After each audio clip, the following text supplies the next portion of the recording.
Welcome to the Wholehearted Impact podcast with Jen Majors, where we talk about healing, faith, identity, purpose, and the courage to live fully alive. If you're ready to break free from what has held you back, renew your mind, and walk in truth, freedom, and wholehearted purpose, you are in the right place. Well, welcome everybody to the Wholehearted Impact podcast. I am your host, Jen Majors, and I am very excited to introduce you all to Alexandria Mendoza, who's here with us. Alex. Hey, Alex. Hey. Hello. She is an agent in our office here at Majors Realty Group. She works on John Majors' team, and so I am blessed to know her through there, and I'm really excited to get to know you a little deeper today and to share with everybody all your gloriousness. So welcome, Alex. Thank you. Thank you for having me. I'm really excited to be a part of this. Absolutely. So tell us a little bit about yourself. Okay, so I'm 23 years old. I grew up in Los Angeles, California, and I moved to Fairbanks when I was a freshman in high school, and I've been here ever since. And I think that's about it. Okay, awesome. Yeah. And so how long have you been in Fairbanks now? I believe 14 to 9 years now. Okay. It really went by pretty quick. Okay. Yeah. Awesome. Wow. And what was your experience like living in LA? I think it was just very different compared to here because I'm so used to the big city and all the hustle and bustle, and then to completely narrow it down and just change it to a really small town, it's very different. It's like a culture shock almost. And also I did travel a lot when I was younger too, so that kind of also added to it.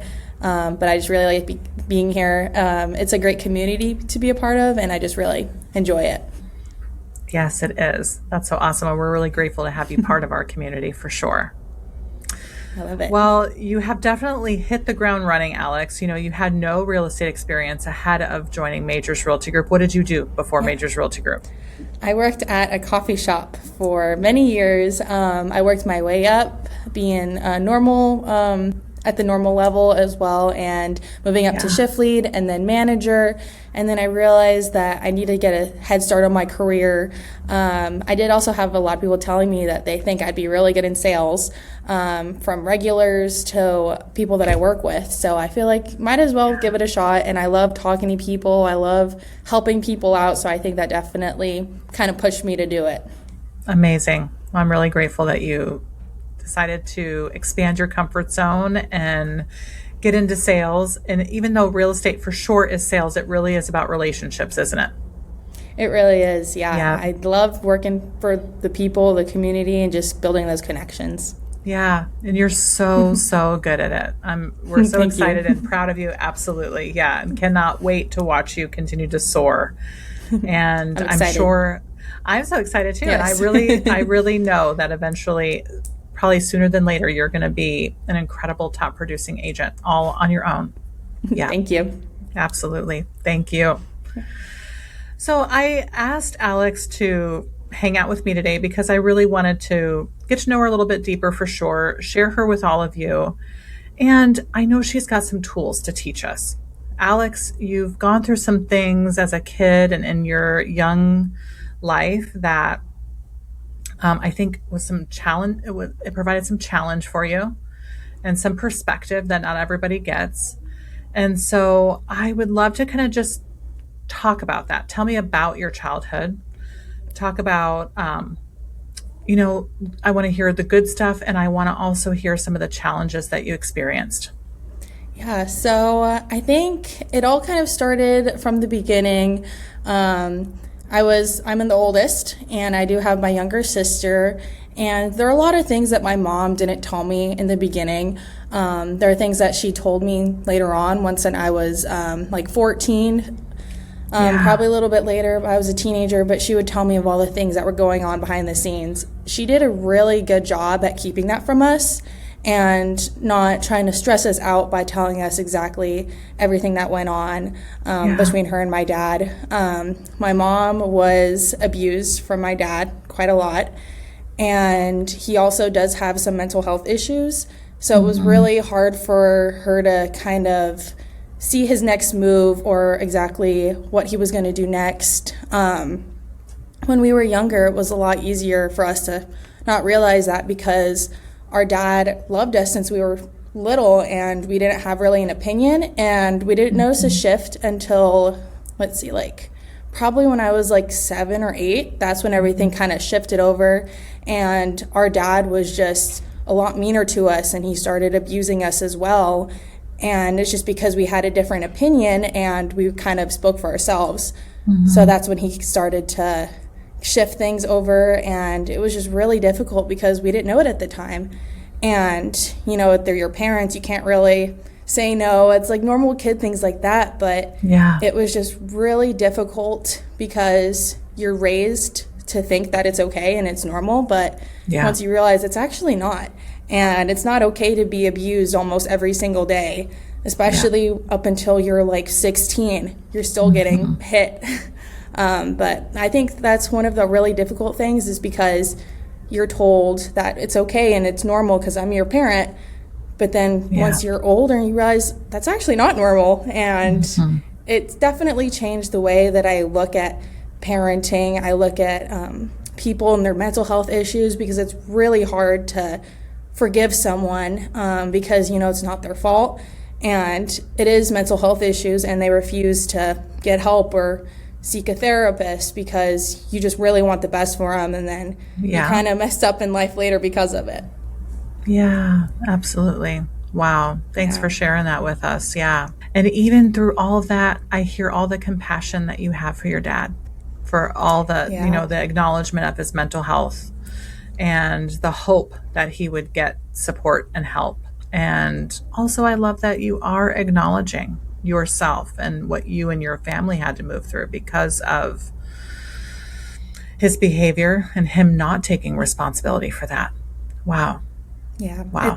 It was a lot, but I feel like the only way that we kind of just get through it is just by laughing it off. My mom and my sister, we kind of we joke about it, and we know that we're stronger because of it. It is still a sensitive topic, but we're just grateful that we're not in that environment anymore, and to whoa, we're by ourselves. We can do whatever we want now. We don't have someone kind of just honing in over us and just wanting to control our lives. And now we're we can do whatever we want. We can also choose our partner that loves us and would never talk to us like that, never touch us in that way. It's just it's really great to see us all free, basically. Wow. Freedom. It's pretty spectacular. Amazing. It's really nice.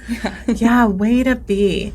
Do you know that is kind of not the normal thing? The normal thing, the kind of what happens to people who are traumatized by an abusive parent, is oftentimes because they've learned that way to be, because we are learners, right? That's all we are as kids, is we just kind of duplicate what we learn and how we learn how to be. And you guys really have just decided that is not how you want to show up in the world. That's not how you want to treat yourselves or anybody that you love. It sounds like you guys have really set your intention and made the decision that you're going to show up differently. Yes, I agree. We definitely just don't want to also be in the same cycle. One thing we also always talk about is sort of traits that we see in other people who have similar traits to him. If we notice it right off the bat, we're a little bit weary because we've seen it happen before, and we kind of just put a limit on ourselves of exactly how much we can handle with that, red flags, anything like that. So it's a lot easier for us to kind of tell off the bat and change our future basically off of those, and just not associate ourselves with that. Wow. Way to be, for sure.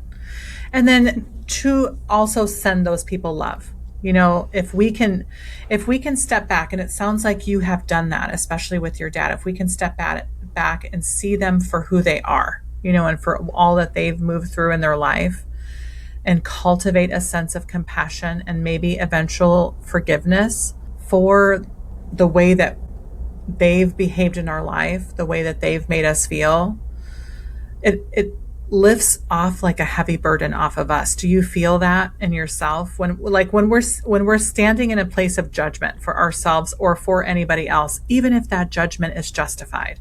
There's heaviness to it, right? Yeah, I definitely agree. We also were raised really religious, and one of the main things is the Bible is to forgive. And it can be hard because, with almost like 18 years of your life just dealing with that, and it's become such a big part of you, and then you think my life could have been better if I didn't have this.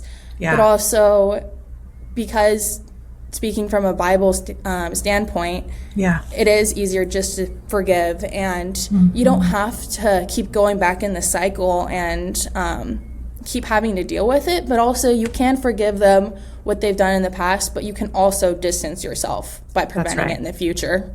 That's right. Absolutely. Yeah. Forgiveness does not mean we have to welcome them back into our lives or accept what they've done or what they're doing. It just means we're releasing the heavy burden of holding that judgment against them, and that we don't owe them that, but it helps us. It frees us. There's a quote that's not Christian. It's actually by the Buddha that I have written in my book that I learned when I was a part of Inspire Leadership Academy. And it's a quote by the Buddha, and he says, resentment is like holding a hot coal, and we expect it to burn somebody else, and it just burns us. And so that's, so powerful to know, when we are holding that judgment, it is super duper heavy. It does nothing for us and nothing for them to hold that judgment. It just kind of keeps us stuck in it. So I'm excited to know that you're moving through that and have moved through that. And I'm excited to see what comes of all of that.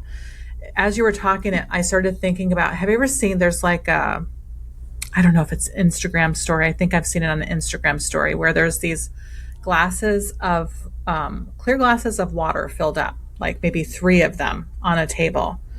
And then it shows like the grandma, she's got kind of dirty water in her glass, and she pours the dirty water into the glass of the mom, her daughter, and it's mixing with her clear water and then grandma's dirty water.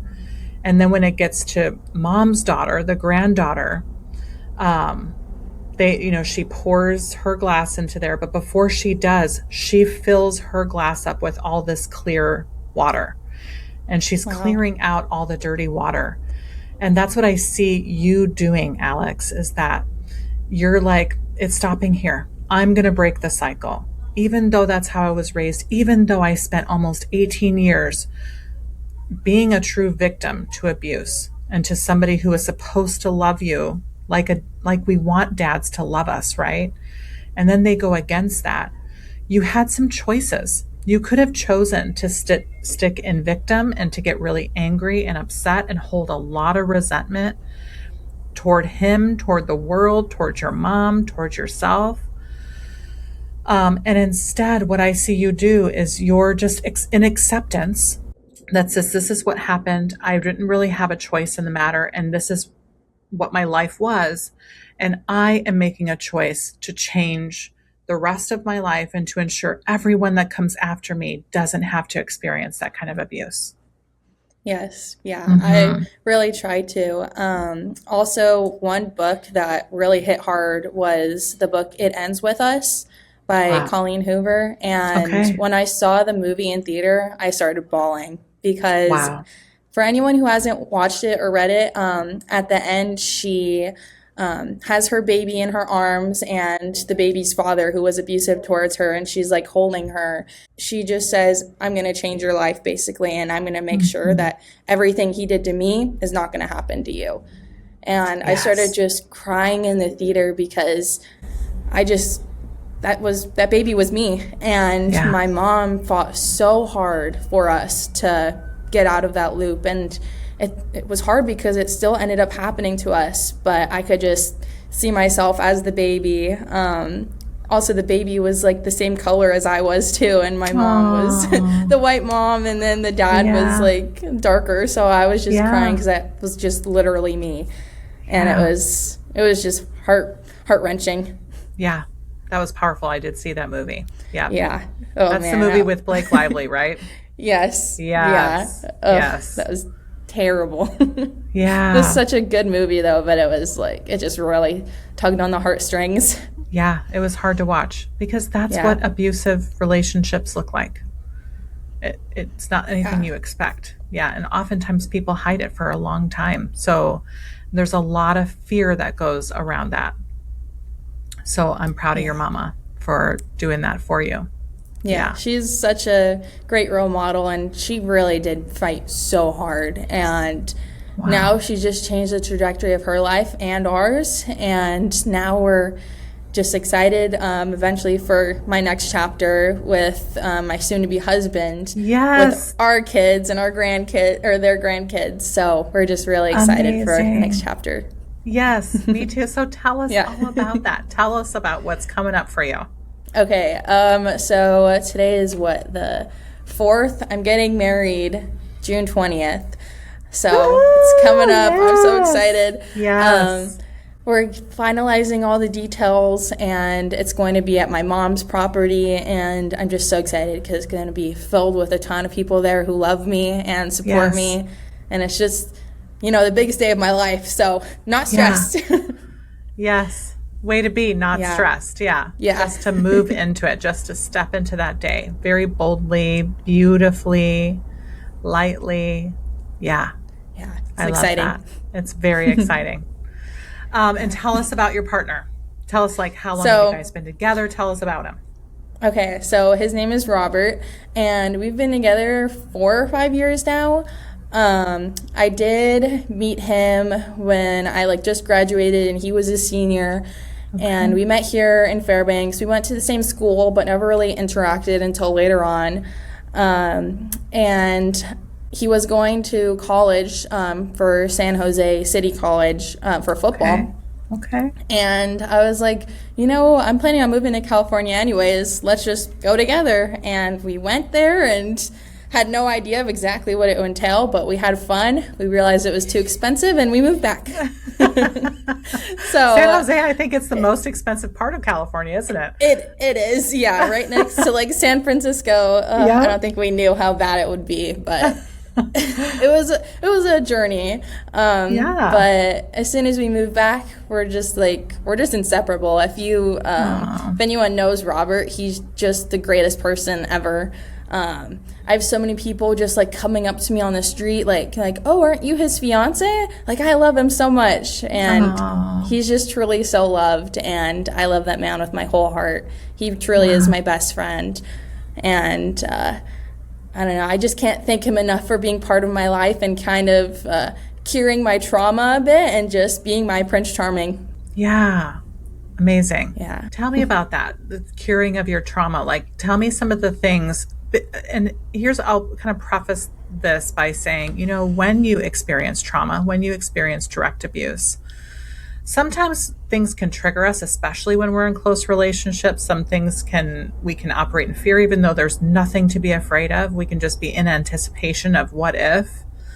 So tell me about some of the things you two have walked through as you've moved through healing with him. Yeah. I think it was kind of hard to bring up, just daddy issues. Just because it is a lot. There's a lot of things that went into it. It wasn't just verbal abuse or physical. It was both. And, bruises heal, but what someone says to you internally, that really doesn't. So I think it was just a mix of those things, and just dealing with that mentally and physically was just not a great combo. But Robert really just is empathetic towards it all, and he's just so happy for me and my mom and my sister that we got out of it, and he's just really aware of everything. He also makes sure nothing triggers me. Robert and I never fight. I know that's unrealistic to hear, but we hardly ever fight, and we're just really good at communicating with each other. And if something is not if something that I do upsets him, he'll tell me. He won't scream at me, he won't hit me, and it's just very different because You're just kind of seeing your father figure do that. So that's what you assume that your husband will eventually do, and how he's like the man of the household. Yeah. And it's like, whoa, actually, you don't have to argue without screaming or throwing things or abuse. And it's like, you can actually like talk it out. And that's just something that was like very new to me. And Robert's mom really did raise him right. Wow. So, yeah, I think it's definitely a change. Yeah, what a gift. Well, and thanks to Robert's mama for showing him the way. Yeah, I love so beautiful. Oh, so beautiful. I love that. Way to be, Robert. We love you. So excited for all of that.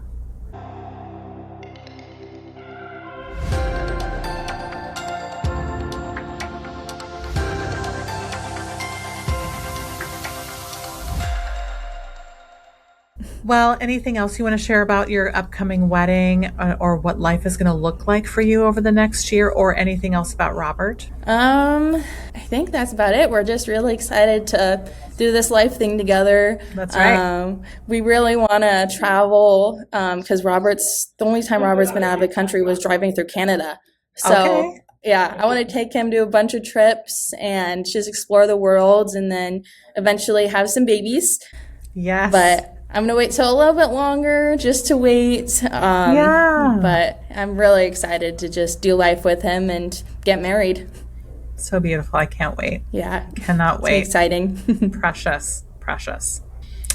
So how do you shine your light and impact others today? Like, so Alex, when you were talking about how like you and your sister and your mom just laugh, how you guys were able to move through that with such resilience, really made me think of what lights you guys are, and how you guys are really leaning on empowerment and not drama, not letting yourselves get stuck in the drama, but really leaning towards resiliency and empowerment.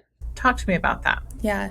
So my mom actually always tells my sister and I, if you need therapy, I'll pay for it. And she always encourages us to talk to one. I personally don't, just because I feel like I'm really good at regulating that.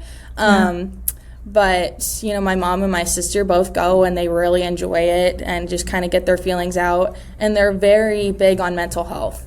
My mom, one of her friends right now is going through a really hard divorce, and she has 3 young children. And my mom instantly told me, hey, I think you should talk to the kids and like let them know they're not alone, and show them exactly how they can deal with it, or if they need someone to talk to, that they can talk to you.